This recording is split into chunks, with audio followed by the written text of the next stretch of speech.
Hello student, देखिए आज आप लोग के सामने जैसा कि मैं बताया था आप लोग को कि अब क्लास 12 की मैथ स्टार्ट होने जा रही है, जिसमें से हम आप लोग को बताए थे कि 1 अप्रैल से स्टार्ट होने वाला है।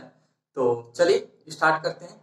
जिसमें फर्स्ट यूनिट जो रिलेशन फंक्शन है, रिलेशन फंक्शन को मैं तब पढ़ाऊंगा जब कैलकुलस की बातें होंगी तब। ठीक है, रिलेशन फंक्शन और कैलकुलस जो है उसको मैं साथ में पढ़ाऊंगा। और ये देखिए जो अलजेब्रा है, जो 13 नंबर के क्वेश्चन पूछे जाते हैं एग्जाम्स में, 13 नंबर के क्वेश्चन पूछे जाते हैं, जिसमें से मैट्रिक्स और डिटर्मिनेंट को लेकर 13 नंबर के क्वेश्चन आएंगे, जिसमें हम लोग आज से अब से स्टार्ट करेंगे वो मैट्रिक्स, और जिसमें अलजेब्रा में 13 का 13 नंबर लाने की हम लोग की प्रयास रहेगा और लाएंगे।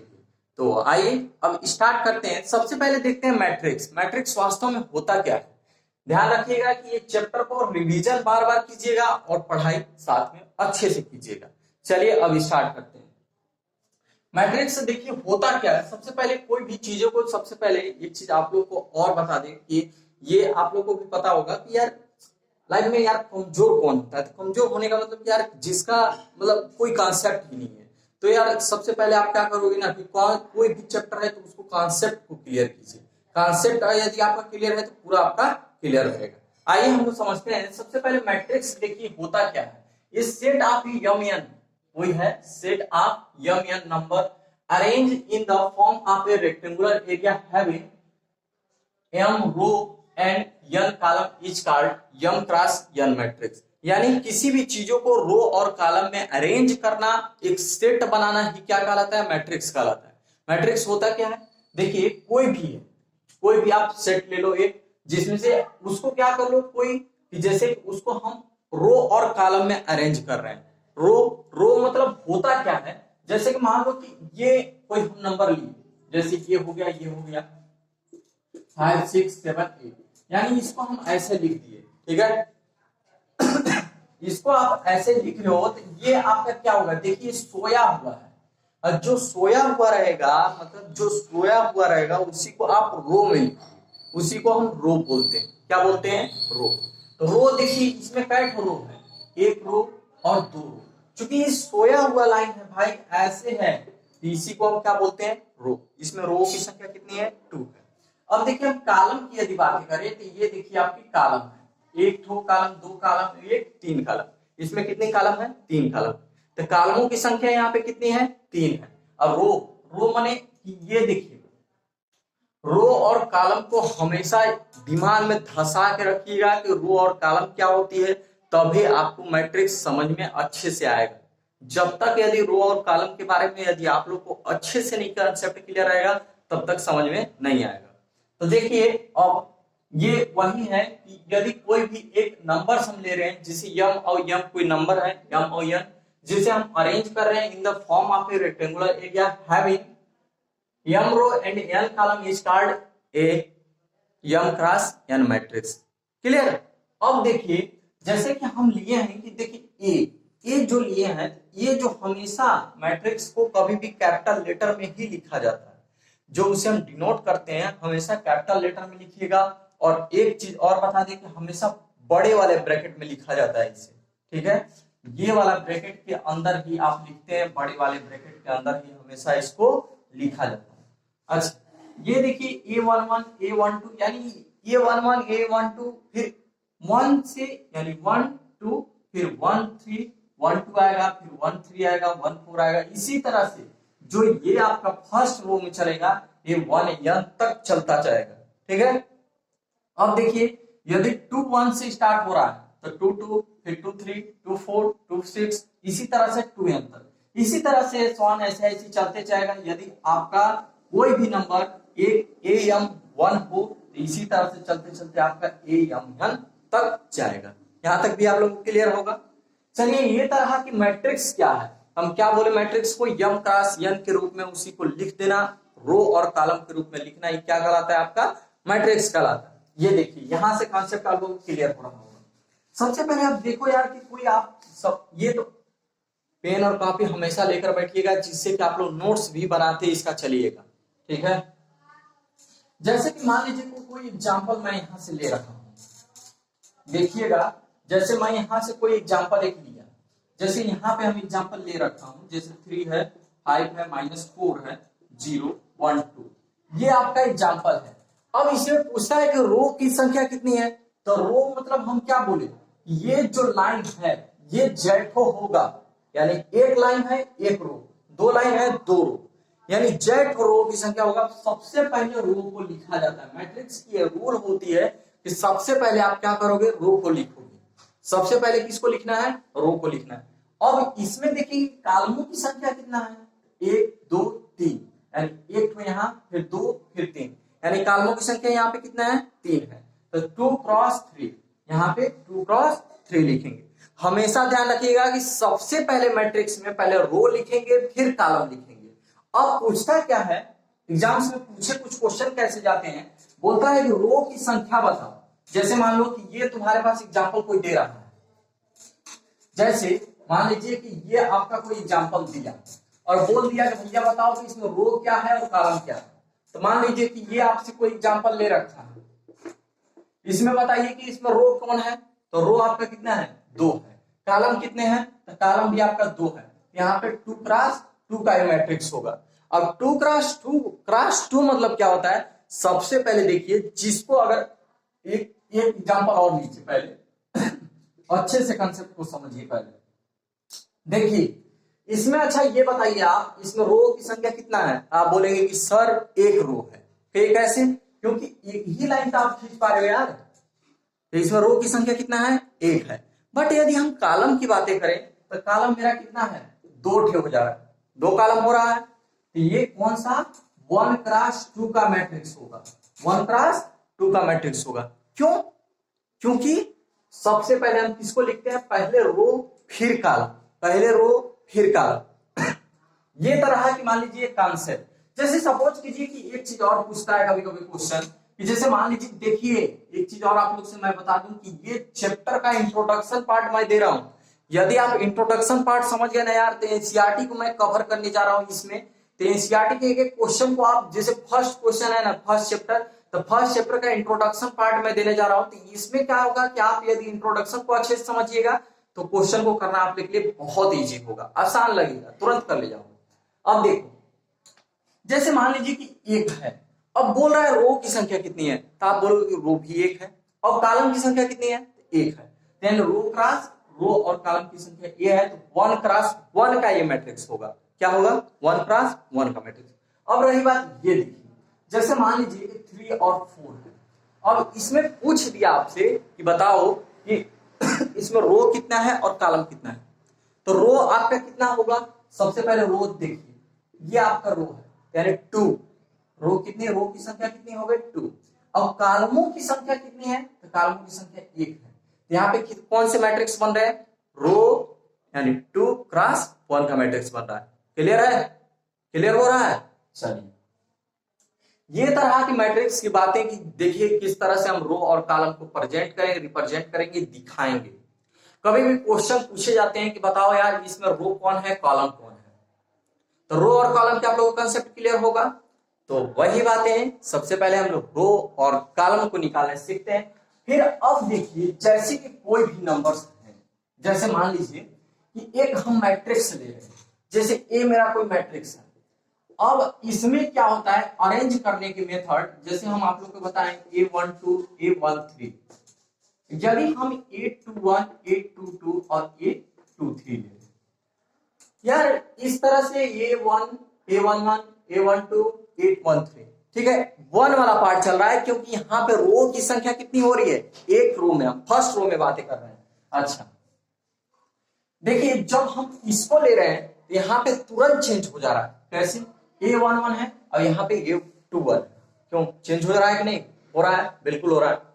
तो ये देखिए आपका A11 A12 A13 और फिर A21 A22 और A23, यहाँ पे किस क्लास का मतलब किस कौन सा नंबर्स के यहाँ पे मैट्रिक्स है।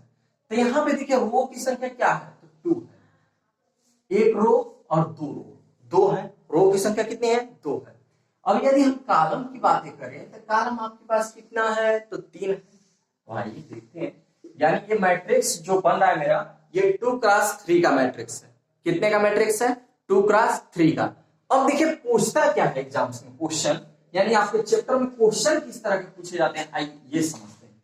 जैसे सपोज कीजिए कि पूछ लेगा कि मान लीजिए हम एक 2x3 का एक एलिमेंट्स पूछ ले लें, कुछ भी ले लो यार, तो ये हम ले ली मैट्रिक्स, ठीक है, ये आप ले लिए। अब यह भी आपका 2x3 का है। अब पूछता क्या क्वेश्चन है, अब देखिए जैसे पूछ लेगा कि बताओ 2 कौन है, 8 यानी भैया आपको जब मान लीजिए पता करना हुआ कि 8 यहां पे क्या क्या है, तो उसको बताने के लिए आप तुरंत इसको उठाओगे और बताओगे कि यही मेरा क्या है 8 है, क्योंकि यहां से कंपेयर इसको करेंगे तो वही आ रहा है, क्यों, ठीक है। अब कभी क्वेश्चन क्या पूछ लेता है कि जैसे पूछता है कि A13 कौन है, 13 का मतलब समझिएगा कि फर्स्ट रो में कर रहा है और थर्ड कॉलम की बातें कर रहा है। इसका मतलब यही रिप्रेजेंट करता है कि हमारा फर्स्ट रो में कर रहा है और थर्ड कॉलम की बातें कर रही है इसमें, ठीक है। ये नंबर का मतलब ही बता रहा है, यानी फर्स्ट वाला हमेशा रो को रिप्रेजेंट करेगा और लास्ट वाला हमेशा कॉलम को रिप्रेजेंट करेगा। यहां तक भी आप लोग को क्लियर होगा। चलिए, यदि A13 की बातें यहां से हमसे कर रहा हो तो यहां पे क्या होगा, 8 होगा। अभी तो आप लोगों को क्लियर हो गया होगा रो और क्या होता है, कॉलम क्या होता है। अब आप लोग के सामने मैं कुछ क्वेश्चन देना की कोशिश करूंगा, जिसमें कि आप लोग को बताऊंगा कि वास्तव में यार क्या होते हैं, कैसे हम लोग निकालते हैं, कैसे क्वेश्चनों को सॉल्व किया जाता है, तब फिर आप लोग को मजा आएगा, मजा भी आ रहा होगा। बहुत इजी चैप्टर, बहुत शानदार चैप्टर। और एक चीज और ध्यान रखिएगा कि इसमें से कंपटीशनों में क्वेश्चन पूछे जाते हैं, यदि आप लोग कंपटीशन की तैयारी में लगे होंगे। अभी तो लगे क्या होंगे यार, अभी तो स्टार्ट हो रही है ना, तो स्टार्टिंग भी देखिए, ये सब क्वेश्चन को आप एक टारगेट को सेट करके हमेशा चलिएगा, कि जैसे कि एक दिन में बस एक ही टारगेट को सेट करो कि 20 क्वेश्चन मुझे सॉल्व करना है, बस 20 ही क्वेश्चन है यार, बस एक दिन में 20 क्वेश्चन। नेक्स्ट डे बस बढ़ाते जाइए, एक दो क्वेश्चन बस बढ़ाते जाइए, आपका होते चला जाएगा। हाँ, तो देखिए जैसे कि यहाँ पे आप लोगों के सामने मैं कुछ क्वेश्चन लेकर आया हूं। देखिए इसमें क्या होगा, देखिए इफ ए मैट्रिक्स, कोई मैट्रिक्स दे रहा है, अब बोल रहा है कि यार बताओ कि है 12 एलिमेंट्स, जिसमें कितने एलिमेंट्स है, 12 एलिमेंट्स है। अब इसमें बताना है what are the possible order it can है, यानी इसमें कितने ऑर्डर बन सकते हैं। ऑर्डर की बातें कर रही है, क्या कर रहा है, ऑर्डर की बातें कर रहा है, तो ऑर्डर की बातें कर रहा है, जिसमें हम आप लोग से क्या बताए कि एक मैट्रिक्स है जिसमें कितने इसके। अब देखिए उसी तरह से जैसे दूसरा क्वेश्चन है, भाई फर्स्ट क्वेश्चन में 12 एलिमेंट्स दे रहे हैं, अब इसमें देखिए इसमें कितने एलिमेंट्स है, 7 एलिमेंट्स दे रहे हैं। तो 7 एलिमेंट्स दे रहा है यार, तो 7 एलिमेंट्स में आप लोग से पूछ रहा है, जैसे 7 एलिमेंट्स दिया, 12 एलिमेंट्स दे रहा है, और पूछ क्या रहा है आप लोग से। हाँ देखिए पूछ क्या रहा है, देखिए पूछ रहा है कि इसमें पॉसिबल एलिमेंट्स, यानी पॉसिबल जितने भी, यानी पॉसिबल हो सकते हैं कि बन सकते हैं कि कितने एलिमेंट्स बन सकते हैं, तो वही आप लोग देखिए समझते हैं आप लोग इसमें कि हम इसमें कितने क्लास कितने तक के मैट्रिक्स को बना सकते हैं, कितने एलिमेंट्स इसमें बन सकते हैं। तो देखिए इस तरह का भी क्वेश्चन आपके फर्स्ट चैप्टर में रहेंगे, और इसी तरह से आप लोग को, जैसे मान लीजिए कि हम सेकेंड इसका बातें करें, तो हमेशा इसमें क्या होगा, इसका जो फैक्टराइजेशन, या तो आप फैक्टराइज करके भी चेक कर सकते हो कि किस किस से पॉसिबल्स है, उस तरह से भी आप चेक कर सकते हो, या तो आप देख सकते हैं कि किस किस तरह से मेरा आ सकता है।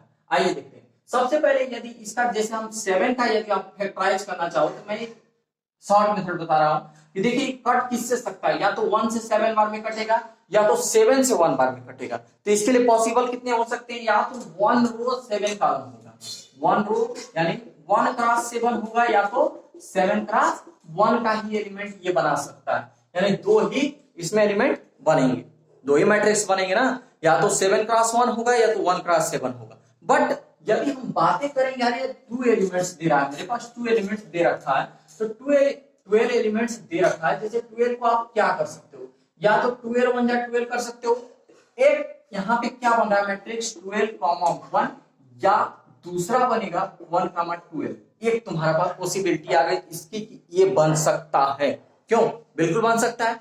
आइए देखते हैं, यदि सपोज कीजिए थोड़ा सा, 2 6 क्या होता है, 12 होता है, तो इसके लिए भी फिर पॉसिबिलिटी क्या हो सकती है यार, 2,6 या 6,2। बिल्कुल क्लियर। अच्छा, यह भी आपका यहां तक भी कॉन्सेप्ट क्लियर होगा। चलिए देखिए, अच्छा एक चीज और बताइए हमें कि 2 6 जा 12 हुआ या 2 3 जा 6 यानी 4 क्रॉस 3, यानी क्या हो सकता है आपका 4,3 या 3,4, इसके भी मैट्रिक्स क्या हो सकते हैं, बनाए जा सकते हैं। क्यों, यहां तक भी आप लोगों को कंसेप्ट क्लियर है। चलिए हमें बिल्कुल इसको क्रॉस में लिख लीजिए 2 क्रॉस 3, क्योंकि आप मैट्रिक्स फॉर्म में लिख रहे हो।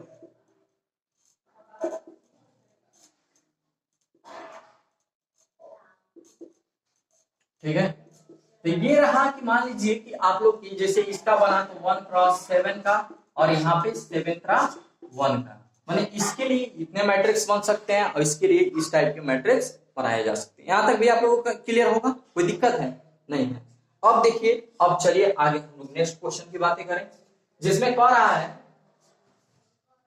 जिसमें नेक्स्ट क्वेश्चन आप लोग से देखिए क्या बोल रहा है, उसको हम लोग समझते हैं।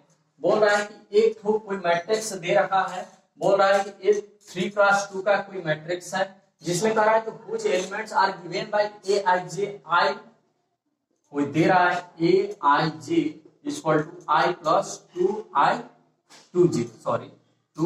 जे प्लस 2j, ये आप लोग से दे रखा है।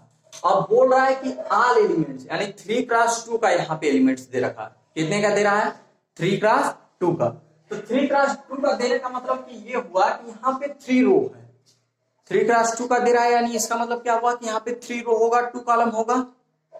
फर्स्ट वाला क्या होता है, रो होता है, और सेकेंड वाला क्या होता है, कॉलम होता है।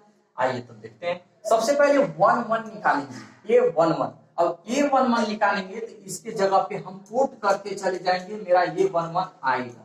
तो जब ए 1 1 यानी आई की जगह पर क्या रख रहे हैं, एक, और जे की जगह पर क्या रख रहे हैं, एक, तब रखो भैया, यहाँ पे क्या होगा 1 होगा प्लस 2 इंटू आई होगा, तो यहाँ पे मार्ड में रखिएगा हमेशा सबको। तो यहाँ पे क्या होगा मार्ड 1 प्लस 2, यहाँ पे क्या 3 आएगा। तो यहाँ पे मेरा एलिमेंट्स जो बनते जा रहे हैं उसको भी देखिए, यहाँ पे A11 आपका क्या आया 3 आया, तो आप यहाँ पे क्या लिखेंगे 3 लिखेंगे।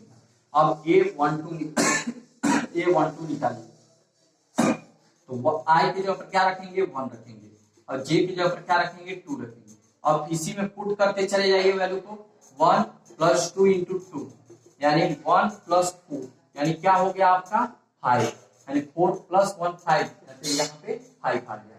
अब 2 1 1 निकालिए, जब A21 निकालेंगे, A21 निकालने के लिए I की जगह पर आप क्या पुट करोगे 2 रखोगे, और J की जगह पर क्या पुट करेंगे 1 रखेंगे। इसमें पुट कीजिए तो 2 प्लस 2 इंटू आई यानी 2 दूना के 4, यानी 2 और 2 4 होगा यार 4।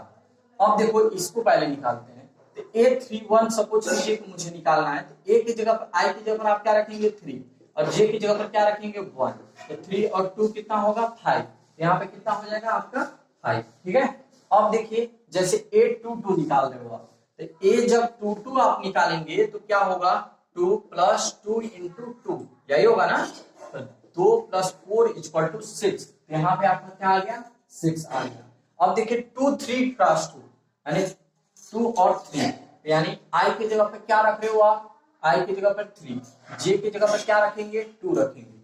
अब फाइंड दी वैल्यू, क्या फाइंड करना है A32, जब A32 फाइंड करना है हमें तो क्या रखेंगे I plus 2J, I plus 2J, I की जगह पर 3 इंटू 2 इंटू J यानी 3 प्लस 4 यानी 7, तो ये आपका क्या आ गया यहाँ पे 7। तो ये देखिए ये क्या बन के आया आपका 3 क्रॉस 2 का एक मैट्रिक्स बनकर आ रहा है, जो कि आप लोग को यहां तक से क्लियर होगा। चलिए ये तो रहा कि कुछ इस तरह के कुछ इसमें मिस्टेक्स होंगे तो आप चेक कर लीजिएगा, देख लीजिएगा, कुछ मल्टीप्लिकेशन में गलत हो सकते हैं, कोई बात नहीं। बस जो मेथड है, मेथड को इंटर में आ गए भैया, अब मेथड आपको समझना होगा, मेथड को समझना होगा, मेथड क्या कर रहा है। तो ये तरह की इंट्रोडक्शन पार्ट हम कल एनसीईआरटी के चैप्टर को सॉल्व कराएंगे, एक्सरसाइज जो भी है, जो भी रहेगा आपका। तो फिर मिलते हैं नेक्स्ट क्लास में, पढ़ाई करते रहें। All the very best, okay bye.